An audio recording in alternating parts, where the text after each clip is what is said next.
አክብሮታዊ ሰላምታችን በያላችሁበት ይሁን። ውድና የተከበራችሁ የቻናል ቤተሰቦች እንደምን አላችሁ? በኢሳት መሰማትና መደመጥ ያለባቸውን አምስት አጫጭር ሀገራዊና ዓለም አቀፋዊ ሰበር መረጃዎችን ወደ እናንተ አደርሳለሁ። ቻናሉን ሰብስክራይብ፣ ቪዲዮ ላይክ እያደረጋችሁ መረጃዎች እንድትከታተሉ በአክብሮት ጋብዛለሁ። አሁን በቀጥታ ወደ መረጃው አልፋለሁ። አብራችሁን ቆዩ።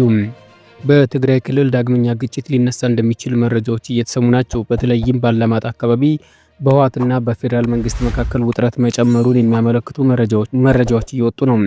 ምንጮች እንደሚገልጹት ትላንትና የተጀመረው ትንኮሳ ዛሬም ቀጥሎ ባላማጣ ከመከላከያ ሰራዊት ጋር ውጊያ መፈጠሩን የሚያመለክቱ መረጃዎች እየወጡ ነው። በሌላ በኩል ህወሓት የፕሪቶሪያ ስምምነት እንዳልተፈጸመና የትግራይ ህዝብም አሁንም በከበባ ውስጥ እንዳለና ክርክር ያስነሱ ግዛቶች እንዳልተመለሱ በመግለጹ ከፌዴራል መንግስትና ከአማራ ክልል መንግስት ጋር በተቃራኒ አቋም መግባቱ ይጠቀሳል።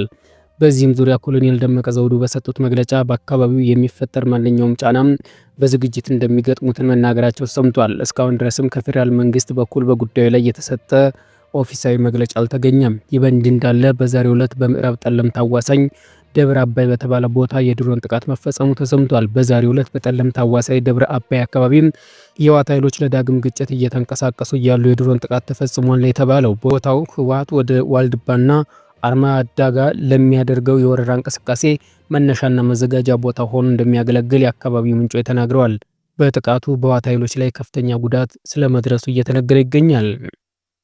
ወደሚቀጥለው መረጃችን ስናልፍ የአሜሪካ ምክትል ውጭ ጉዳይ ሚኒስቴርና የአሜሪካ አፍሪካ እዝ አዛዥ በኢትዮጵያ አየር ኃይል የተዘጋጀውን ዓለም አቀፍ ኦፊዮ ኤክስፖርት ጎብኝተዋል።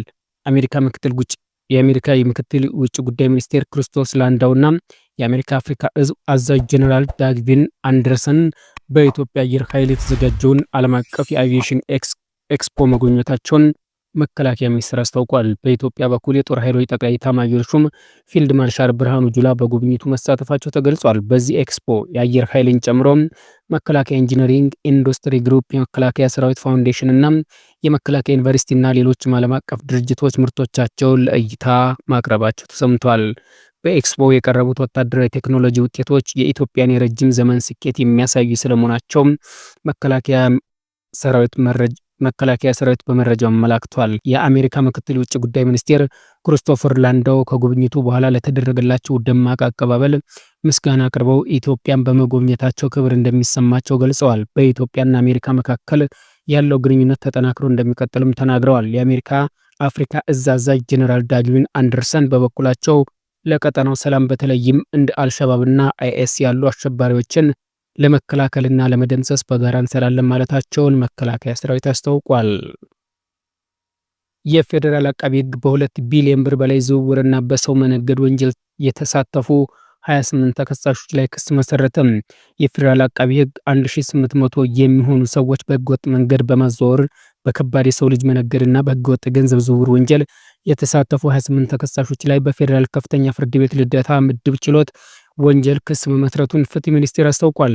ተከሳሾቹ የተደራጀ ወንጀል ቡድን በመመስረት ሰዎችን በሊቢያ በኩል ወደ አውሮፓ ለማሻገር በማታለል እጅግ አሰቃቂ ለሆነ እንግልትና ዝርፊያ አዳርገዋል ተብሏል። የአቃቢ ህግ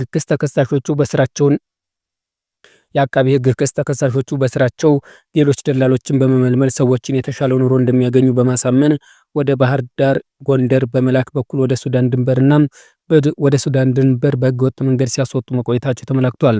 ተጎጂዎቹ የኢትዮጵያ ድንበር ካለፉ በኋላ በሊቢያ የሚገኙ መጋዘኖች ውስጥ እንዲታጎሩ በማድረግ በህይወት ለመቆየት ብቻ የሚበቃ ምግብ እየተሰጣቸው ለቤተሰቦቻቸው በመደወል ከፍተኛ ገንዘብ ሲጠየቅባቸው እንደነበር ተገልጿል። ገንዘብ በፍጥነት መክፈል ያልቻሉ ተጎጂዎችም እጅግ አሰቃቂ በሆነ ሁኔታ እየተደበደቡና እየተሰቃዩ ምስላቸው በቪዲዮ ተቀርጾ ወደ ቤተሰቦቻቸው በመላክ ከፍተኛ ጫና ይደረግባቸው እንደነበር ክሱ ያሳያል።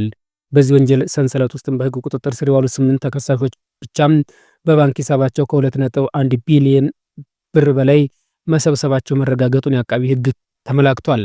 ሌሎች ተከሳሾች ደግሞ ይህ ገንዘብ ለማስተዳደር ለግብረ አበሮቻቸው ክፍያ በመፈጸምና ቀሪውን ገንዘብ ወደ ውጭ ሀገር በግማሽ ሀብት ሲያፈሩበት ተገኝተዋል ብሏል።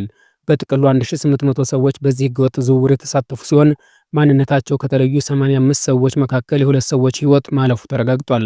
በተጨማሪም 2 ሰዎች ድብደባ ምክንያት ለበሽታ ሲዳረጉ 15 ሰዎች ደግሞ ያሉበት ሳይታወቅ መቅረቱ በክሱ መዝገብ ተካቷል። አቃቢ ህግ ተከሳሾችን በከባድ የሰው ልጅ መነገድ ወንጀል የተገኘ ገንዘብ ህጋዊ ያስመስሉ ማቅረብና በህገወጥ የኋላ ወንጀሎች ከሷቸዋል።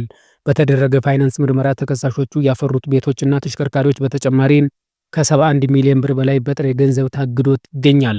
ክሱ በሊቢያ መስመር በሰው ልጅ ከሚነግዱ ዋና ዋና አዘዋዋሪዎች ላይ ያተኮረ ሲሆን በምርመራው ሂደት የፍትህ ሚኒስቴር፣ የፌዴራል ፖሊስ፣ ብሔራዊ መረጃና ደህንነት አገልግሎት እንዲሁም የፋይናንስ መረጃ ደህንነት የተሳተፉ ሲሆን በቀጣይ መሰል ወንጀሎችን ለህግ ለማቅረብና ንብረት የማስወረስ ስራ ተጠናክሮ እንደሚቀጥል ተገልጿል። ወደሚቀጥለው መረጃ ሳልፍ ግዙፍ አውሮፕላን ተሸካሚ የአሜሪካ የጦር መርከብ መካከለኛው ምስራቅ መድረሱ ተነገረ። የባህር ላይ ተዋጊ መርከቦችን ያስከተለው ግዙፍ የአሜሪካ ተዋጊ አውሮፕላኖች ጫኝ የጦር መርከብ ወደ መካከለኛው ምስራቅ መድረሱን ሁለት የአሜሪካ ባለስልጣናት ለሮይተርስ የዜና ወኪል አስታውቀዋል። ለሳምንታት በኢራን የተካሄደውን ህዝባዊ ተቃውሞ ተከትለው በኢራን ላይ እርምጃ እንደሚወስዱ ሲናገሩ የነበሩት ፕሬዚዳንት ትራምፕ መርከቦቹ ወደ አካባቢው መላካቸውን ባለፈው ሳምንት አሳውቀው ነበር። ፕሬዚዳንት ዶናልድ ትራምፕን በቀጠናው ያላቸው ወታደራዊ ኃይል ከመጠናከሩ ባሻገር ኢራን ላይ እርምጃ ሊወስዱ እንደሚችሉ ተጠቁሟል። ተዋጊ አውሮፕላኖቹ የጫነው መርከብ ዩኤስኤስ አብርሃም ሊንከን እንዲሁም ሌሎች የሚሳኤል መሳሪያዎችን ወደ መካከለኛው ምስራቅ ያቀኑት በአሜሪካ መከላከያ ማዕከላዊ እዝ ትዕዛዝ መሆኑ ተዘግቧል። ባለፈው ሳምንት ትራምፕ የአሜሪካ የጦር መሳሪያ ወደ ኢራን አቅራቢያ እንደሚልኩ ሲገልጹም አንጠቀምበትን ብዬ ተስፋ አድርጋለሁ ብለው ነበረ። በኢራንና በአሜሪካ መካከል ያለው ውጥረት ከመባባሱ ጋር በተያያዘም የጦር መሳሪያዎቹ ከዚህ ወር መጀመሪያ አንስቶ በእስያ ወደ መካከለኛው ምስራቅ ማቅናት ጀምረዋል። ከጦር መርከብ በተጨማሪ አሜሪካ ተዋጊ ጄቶችን ወደ መካከለኛው ምስራቅ ማስጠጋቷ ፔንታጎን አስታውቋል። በኢራን የተነሳውን ህዝባዊ ተቃውሞ ተከትሎ አገሪቱ መንግስት ተቃዋሚዎችን መግደል የሚቀጥል ከሆነ አሜሪካ ጣልቃ እንደምትገባ ትራምፕ መናገራቸው ይታወቃል። ከዚህ ቀደም በመካከለኛው ምስራቅ ያለው ውጥረት ሲባባስ አሜሪካ የጦር መርከቦችን ወደ ቀጠናው ታስጠጋ እንደነበር አይዘነጋም። ክቡራትና ክቡራን የቻናል ቤተሰቦች ለሰዓቱ የነበረኝ አጭር መረጃ ይህን ይመስል ነበር። ከቆይታ በኋላ በሌላ መረጃ እስከምንገናኝ መልካም ጊዜ ይሁንላችሁ።